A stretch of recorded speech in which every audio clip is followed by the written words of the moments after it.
For the second time in 3 years, the FDA is considering an advisory panel's recommendation about whether restrictions on the prescribing of rosiglitazone are needed.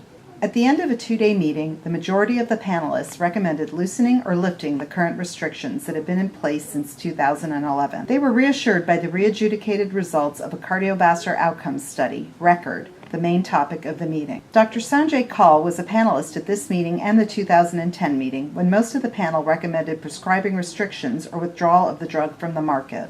I didn't think there was enough evidence to impose restrictions based on the 2010 panel vote. And so I think that the restrictions were burdensome both for the physician and the pharmacy and the patients. But I wanted some sort of a mechanism by which information could be communicated to the healthcare professional as well as to the patient.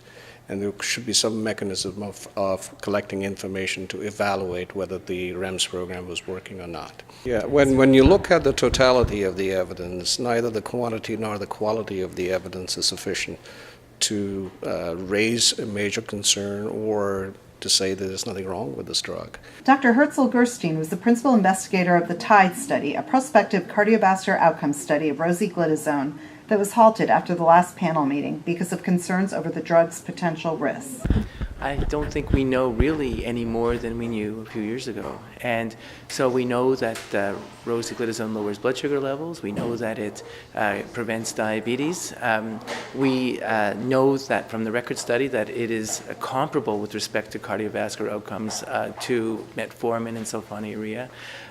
But we don't know whether it compared to using nothing or compared to using other approaches to diabetes has a beneficial effect on cardiovascular outcomes or has, in the end, a neutral effect on cardiovascular outcomes. The evidence is not there, so there's just a lot of uncertainty with respect to that. It's important that physicians discuss the controversies around rosiglitazone with patients because regardless of what because in the absence of trials and in the absence of sort of harder evidence, all we have is the RECORD study and we have the controversies. And people with diabetes read the press and they need to understand that there's controversy about this drug and that there's a lot of uncertainty when they're prescribing this medication. Speaking on behalf of the American College of Cardiology, Dr. Ralph Brindus suggested possible solutions to avoiding this degree of uncertainty about a drug's risks in the future. Really, the sad story is that 14 years after this drug is released for the management of diabetes, we still don't understand the safety and efficacy related to cardiovascular disease. What are the lessons learned that we can have as clinicians, investigators, industry, and the FDA going forward so we don't repeat this particular story as we are very interested in new drugs as they get brought into the marketplace? How are we going to change the paradigm? So the good news is the FDA already has made great strides. We've looked at standardization related to cardiovascular endpoints, standardization related to how we actually adjudicate the studies.